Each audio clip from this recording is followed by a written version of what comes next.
Magandang araw mga karadyo. Welcome back again.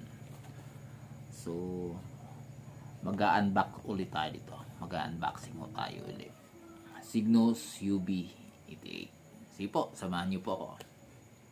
3, 2, 1. Yun guys, i-review natin tong isang Signos UB88. Wow!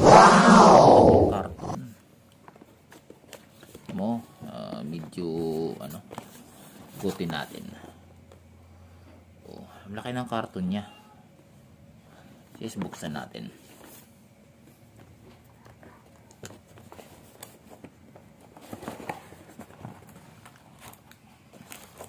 So, bumugad kagad yung kanyang manual. Ayun. Dito yung radio, battery, antenna, headset. Yung headset niya iba guys. So kung yung iba yung klase yung headset niya, ayan, parang Motorola. So yung kanyang clip, iba yung klase yung clip niya, hindi yung isusuksok, itinutornilyo ito. So kanyang desktop charger with adapter charger. Saka mayroon pang strap. Ayun, tabi natin guys. So guys, tingnan natin tong radyo.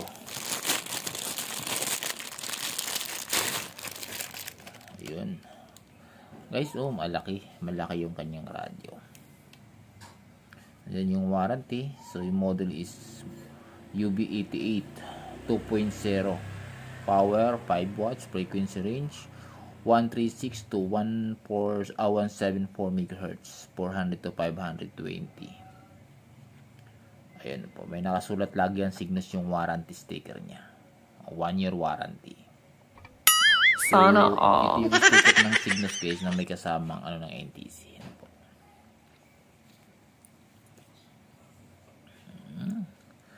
Okay siya. So nagpapakita siya ng medyo magandang klaseng radyo. Abot ko na sabi, unang-una iba yung kanyang ng mic. So hindi basta-basta yung jack. So may 4 na paa siya, nakatusok ko dito. Din ilalak mo kung gagamit ka nung kanyang yung kanyang headset. Check natin yung battery.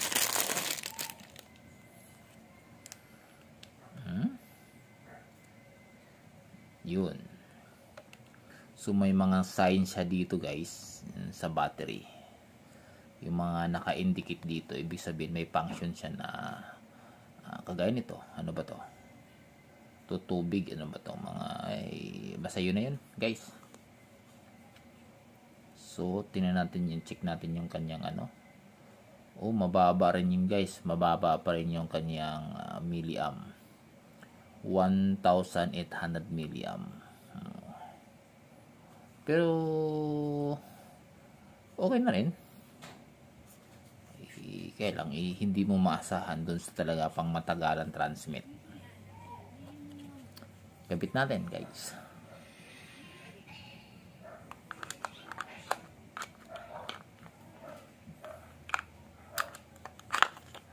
Hindi ko maikabit Bakit kaya?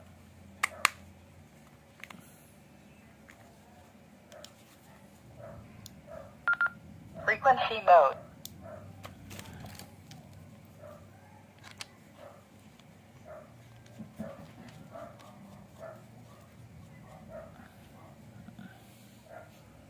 Of course, walang pagbabago. Ganun pa rin yung klaseng antena niya. Okay natin. Frequency mode. So guys, Dito yung kanyang sticker. Wala kasi ibang paglagan siguro ng sticker ang Signos. Kasi ika nga marami siyang ika nga yung mga walang plat na ano siya, pero hindi man pwede ilagay sa likod. Kasi kailangan sa harap yung sticker.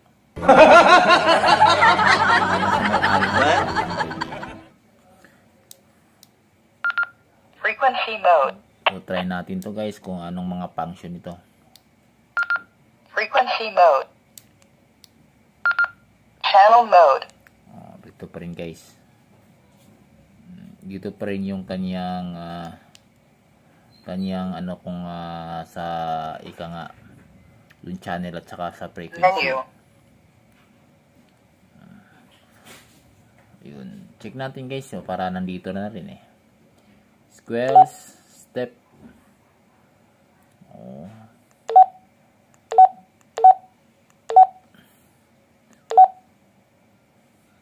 EBR, TRD. Yung ibig sabihin ng TRD guys, alam nyo na to. Ito yung dual standby. So naka-off siya. Beef on.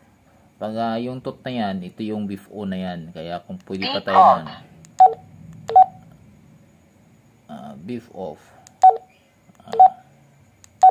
Confirm. Wala na, di ba? Transmit overtime. Tone. Yun. So guys, may tone na siya agad. Ibig sabihin, may baka na-check ko na, ano ko na to.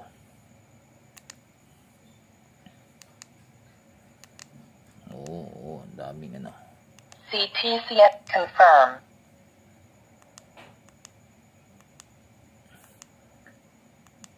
Kaya gusto ko ma-check guys kung baka may ibang function dito na hindi ko lang.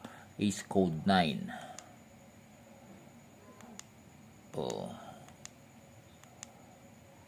Makikita nyo naman DNF name. Pwede ko siya lagyan pala ng pangalan to. Kaya lang i-set mo doon yung pangalan mo, offset, memory channel, delete channel, RX lead blue. So, pwede mo baguhin yung kanyang kulay kung anong gusto mo na transmit or receive. Ban UHF. So, ito kasing UHF, guys, pwede mo rin kung malimit ka sa UHF na nagtatransmit, pwede ho yan, yung VHF. So, pag naka-on naman yung TRD mo is hindi na ho masyado, ano to, matic na to. Pag naka-on yung TRD mo, yung dual standby. Command select confirm. Yung dual standby. So, yung ano naman doon, ganyan, TRD, naka-off EBU. So, mamimili ka lang dyan. Pwede mo i-on ho yan. RFT, wala naman yun. Roger off. Ito yung beep, yung maririnig mo pag-transmit na yung huli. Pwede mo i-on to kung anong gusto mong ano, paano ng Signos. Confirm. Ayun. 100M. Ayun. Menu.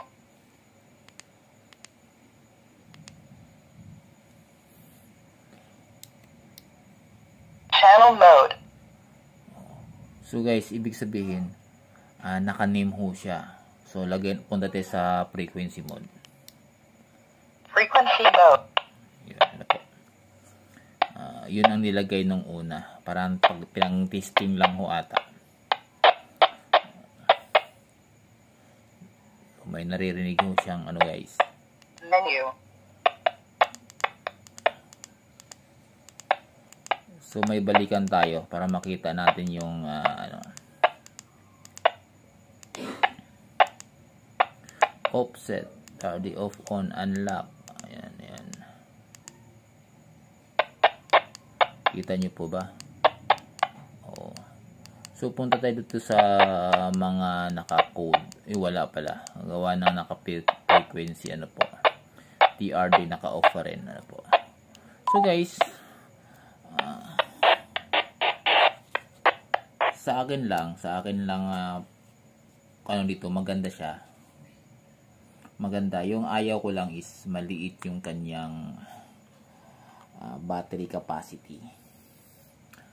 So guys, kasi sa akin kasi mas mahalaga yung battery capacity, yung malaking kanyang kapasidad kasi minsan para hindi ka na mahaba-haba yung iyong ika nga mag-ilang araw o abutin ng kinabukasan. Halimbawa, kagaya ng iba dyan na may OP, so may operation o yung mga ika nga sabihin natin yung mga nagta-traffic ho dyan, matagal-tagal. Kasi yan mga yan is maya-maya o i-transmit po.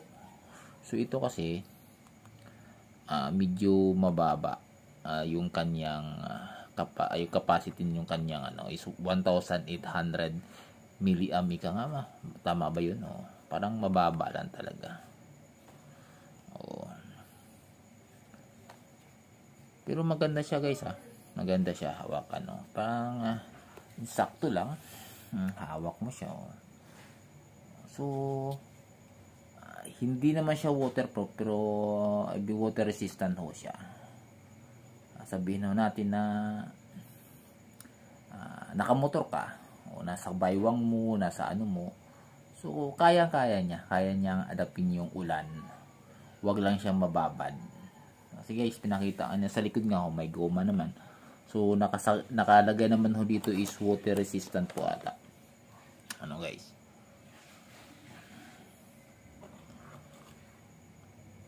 Sige guys, maraming salamat at sana ay may natututunan kayo sa kunti kong inano sa inyo. Sige po, salamat ulit.